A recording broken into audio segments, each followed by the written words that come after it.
Boa tarde pessoal, tudo bem? Tudo jóia? Tudo em cima? Domingão abençoado? Espero que sim. Vamos lá para mais uma live então do livro Uma Vida com Propósitos, capítulo 26. Boa tarde, Irla Mirelli, diretora Kátia, Viti, Jana Lu Bernardo. Boa tarde a todas vocês. Tudo bem? Tudo jóia? Bom, vamos lá então, gente. Capítulo 26 do livro, Crescendo por Meio da Tentação. Esses dois próximos capítulos, esse e o capítulo 27, vai falar sobre a questão da tentação, como lidar com a questão da tentação. E uma coisa que o Rick Warren fala bastante nesse livro aqui, nesses capítulos, é a respeito de nós não nos culparmos por nos sentirmos tentados. Porque a questão da tentação, ela faz parte da vida do cristão, né? Boa tarde, Viti. Boa tarde, diretora Kátia. Gente, antes de eu começar, deixa eu fazer uma correção aqui. Que ontem eu cometi um erro duas vezes. Eu falei uma coisa errada duas vezes ontem. Eu falei que aquela frase lá, que você nunca vai saber que Jesus é tudo que você tem, é tudo que você precisa, até Jesus ser tudo que você tem. Eu falei que aquela frase eu achava que era do C.S. Lewis, que estava no livro do C.S. Eu tenho certeza que é do C.S. Lewis, tal, mas na verdade eu confundi C.S. Lewis com esse cara aqui, ó, Max Lucado, gente. A frase é do Max Lucado, tá? Mais especificamente desse senhorzinho aqui simpático, tá? Max Lucado, tá? Max Lucado. Esse livro aqui, inclusive, só que ele precisa ter uma história. Esse livro ficou de herança para mim de um amigo meu, aquele meu amigo que faleceu. Ele tinha emprestado esse livro para mim e eu não tive tempo de devolver. Esse livro ficou como relíquia, como uma herança que ele deixou para mim, Derrubando Golias, do Max Lucado. Essa frase não é de C.S. Lewis, é do Max Lucado, tá? Tá corrigido aqui então a minha gafe de ontem, que eu falei duas vezes. Essa frase é C.S. Lewis, não é C.S. Lewis, é do Max Lucado. Vamos lá, gente. Então, toda tentação. Boa tarde, Vanessa Souza. Toda tentação é uma oportunidade para fazer o bem. Olha que legal. A análise, geralmente a gente pensa, tentação, o pessoal vai fazer caca, né? Na interpretação do autor aí, na verdade, a tentação é uma oportunidade de você fazer o que é correto, né? Você tem uma oportunidade de você não errar. Aí, embora a tentação apenas apresenta uma escolha, embora seja a principal arma de Satanás para destruir você, Deus quer utilizá-la para fortalecê-lo. E vamos lá então explanar um pouquinho. Na página 232, ele fala a respeito dos frutos do Espírito. E aí ele faz uma ponte a respeito do que tem a ver a tentação com os frutos do Espírito. Frutos do Espírito, gente, são coisas legais, coisas boas que Deus nos proporciona através de seu próprio Espírito Santo. Mas olha só, os frutos do Espírito são... Jesus produz em nós os seguintes frutos em nós, né? Amor, alegria, paz, paciência, benignidade, fidelidade, mansidão e domínio próprio. Esses 9 aí: amor, alegria, paz, paciência, bondade, benignidade, fidelidade, mansidão e domínio próprio. Esses 9 frutos do Espírito. E é interessante que a ideia de falando que ter os frutos do Espírito é ser semelhante a Cristo. E aí que é o grande pulo do gato. Deus desenvolve o fruto do Espírito Santo em nossa vida. Deus desenvolve o fruto do Espírito em sua vida, permitindo que você vivencie situações nas quais será tentado a exteriorizar uma qualidade exatamente oposta. Tá? Exatamente oposta, ou seja, aí ele dá o exemplo aqui. Deus nos ensina a amar colocando pessoas desagradáveis, pessoas que não demonstram amor pra gente. O Senhor nos ensina a verdadeira alegria no meio da aflição, quando nos voltamos para Ele. A felicidade depende das circunstâncias externas, mas a alegria fundamenta-se no relacionamento com Deus. Isso aqui é interessante. Não é no exterior, mas naquilo que a gente cultiva dentro da gente. Tá? E aí que é interessante, ó. A verdadeira paz, né? Deus promove a paz quando as coisas não saem do jeito que a gente está planejando. Quando nós somos tentados a jogar tudo para cima. Então, olha só, vamos fazer as pontes aí. Estamos falando sobre tentação, tá? O que tem a ver os frutos do Espírito Santo? Segundo Rick Warren, é que os frutos do Espírito Santo vão vir para dar uma nova roupagem à situação que a gente está passando. Olha que maluco isso. A situação vem, a situação tentadora vem, e se nós usamos os frutos do Espírito Santo para vencer isso aí, nós conseguimos sair dessa tentação com o fruto do Espírito, mais fortalecido em nós. Aí ele comenta aqui, ó, por exemplo, a questão da paz. Qualquer um pode se sentir tranquilo, observando um belo pôr do sol ou relaxando durante as férias. Mas aprendemos a verdadeira paz quando optamos por confiar em Deus em situações nas quais somos tentados a ceder à preocupação e ao medo. Ou seja, a gente vai entender a paz como fruto do Espírito quando a gente resistir à tentação de querer se desesperar. Já tinham pensado nisso, gente? Isso aqui para mim foi uma das coisas mais reveladoras desse livro. Que a questão da tentação tem mais a ver com a questão da prova, daquele momento que nós estamos passando, e se nós passarmos vitoriosos por essa prova, vencemos a tentação, nós adquirimos muito mais consciência e vitória no Espírito, com frutos do Espírito Santo. Da mesma forma, a paciência é desenvolvida nas situações nas quais somos forçados a esperar, aí a gente desenvolve paciência, né? Enfrentando a tentação de nos entregarmos à ira por causa do nosso pavio curto. Aquela famosa frase, né, citada no filme A Volta do Todo-Poderoso, pelo Morgan Freeman, né, o ator que faz o personagem de Deus. Ele fala assim: se você pede paciência, Deus não vai te dar paciência, Ele vai te dar a oportunidade de ser paciente. Se você pediu qualquer coisa para Deus, Ele não vai te dar aquela coisa, Ele vai te dar a oportunidade de passar por aquilo, de conquistar aquilo. Aí, gente, seguindo aqui na página 233 ainda, Deus recorre à situação oposta para cada fruto. Deus recorre à situação oposta de cada fruto para nos permitir escolher. Né? Você jamais pode afirmar que é bom se jamais foi tentado a ser mal. Ou seja, a gente tem que ter o contraste para entender que realmente nós temos esse fruto do Espírito. Para isso que servem as tentações. A integridade é constituída ao se derrotar a tentação da desonestidade. A humildade cresce quando nos recusamos a ser arrogantes. Ou seja, tudo é o contrário.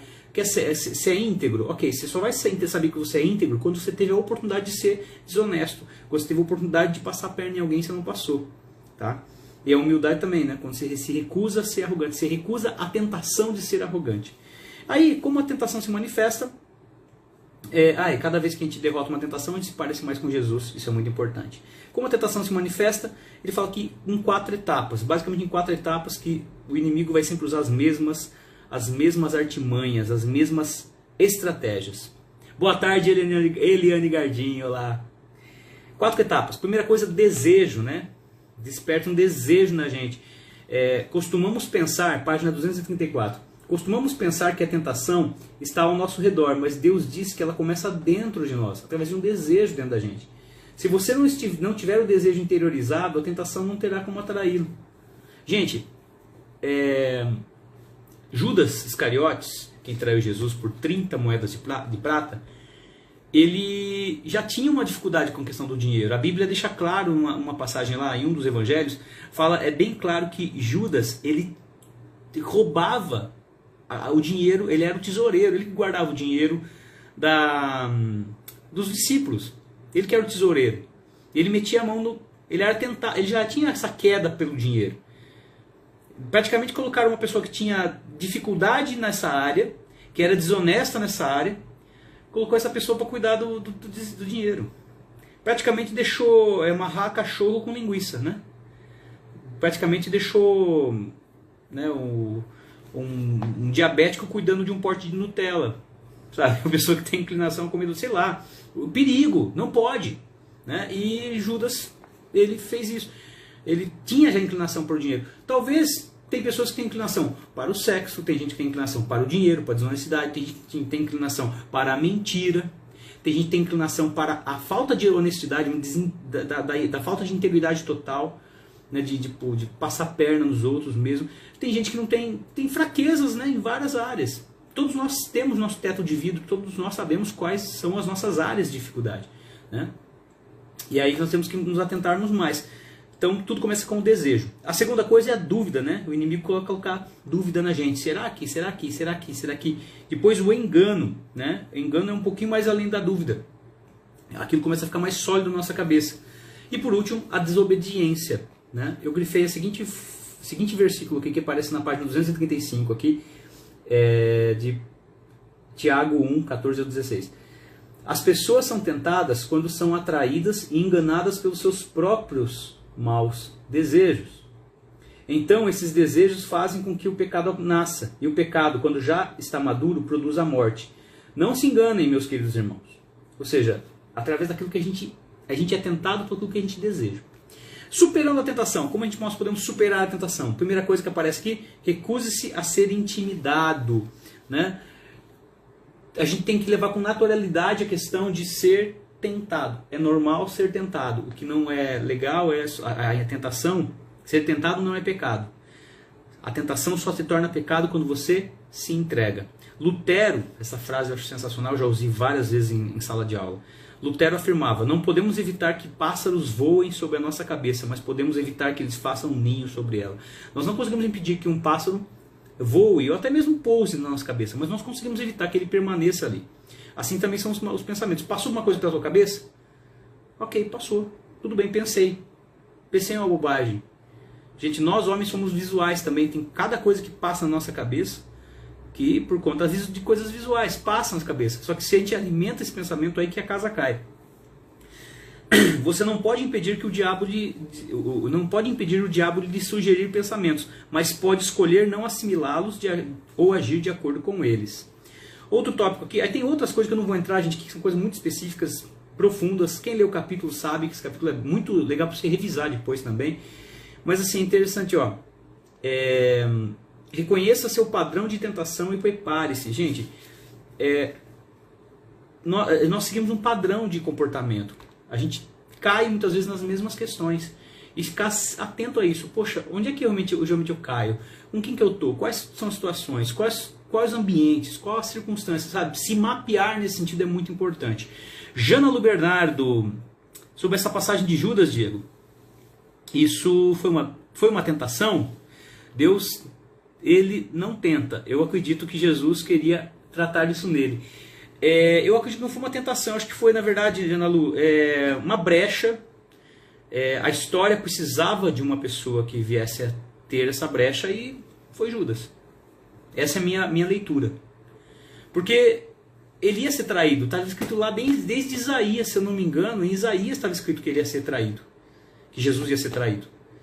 E eu acredito que poderia ser... Ele foi somente um canal. Se não fosse Judas, ia ser outro. Eu acredito nisso, sabe?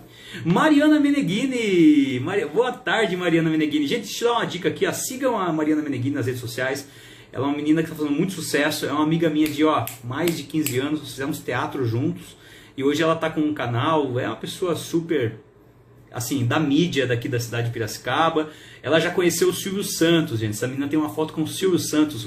Oi, que inveja santa! Vem pra cá, vem! Então, mais um beijo, Má. Deus abençoe. Sucesso, viu? Torço por você pra caramba. E quero ver você brilhar, crescer cada vez mais. Ela tá com um canal, um programa na Rádio Difusora agora. E também tem o canal no YouTube dela, Trocando Ideias. Sigam lá, gente. Trocando Ideias. Quem tem conta no YouTube, segue a Mariana Meneghini lá. Kailana Oliveira, boa tarde, Kailana, lá de Vitória, Espírito Santo. Nossa, gente, estamos famosos, hein? Estamos no Brasil inteiro aí. A Jannalu lá de Fortaleza, tem a diretora Kátia de Floripa. Pessoal aí, ó, beijo pra vocês. Vamos lá, gente. Então, respondendo a sua pergunta, tá, Jannalu? Eu acredito que não foi uma tentação. Eu acho que foi mais uma brecha mesmo. Judas tinha essa dificuldade, poderia ser qualquer outro. Só que a questão do dinheiro que pegou, né? Judas foi o esquema ali dele. Outra coisa, gente, peça ajuda a Deus. Nós não vamos, na página 238, tá? Peça ajuda a Deus. Nós temos uma linha direta com Ele, 24 horas por dia. Sabe, tá passando por situação difícil? Pede ajuda, Senhor, me ajuda. Tá difícil, sabe? Tipo, imediata, socorro. Aquelas orações que ele fala que é oração micro-ondas, né? Tipo, aquela oração rápida, Senhor, me ajuda. Tipo, esquenta a comida rapidinho. Tem algumas orações que tem que ser tipo, Jesus, não dá. Agora azedou o pé do frango, né? Que complicou a coisa. E para finalizar nosso estudo de hoje, página 239, as tentações mantêm-nos dependentes de Deus. Assim como as raízes crescem mais fortes quando o vento sopra contra a árvore, olha que legal. Assim como as raízes se tornam mais fortes quando sopram contra a árvore, você se torna mais semelhante a Jesus toda vez que você enfrenta uma tentação. Olha que legal. Olha a boa notícia de você ser tentado aí. Pense sobre isso. E, gente, louvem a Deus quando vocês passarem por dificuldades. O próprio apóstolo Paulo fala isso na Bíblia. Olha, gente, fiquem alegres quando vocês passam por dificuldades, porque isso vai provocar em vocês perseverança. Então é nutriente para a nossa vida, para a nossa espiritualidade, para a nossa fé em Deus. Eu espero que vocês tenham aproveitado esse capítulo. Amanhã tem o próximo capítulo que também vai falar sobre a questão da temptation, né? Derrotando a tentação, para a gente colocar a tentação no chão e finalizar ela antes que o gongo bem bate, né? No finalzinho da nossa batalha. Gente, Deus abençoe. Para quem vai na igreja, bom culto, boa missa, enfim, Deus abençoe. Nos vemos amanhã às 9 da noite, tá bom? Deus abençoe. Tchau, tchau. Valeu.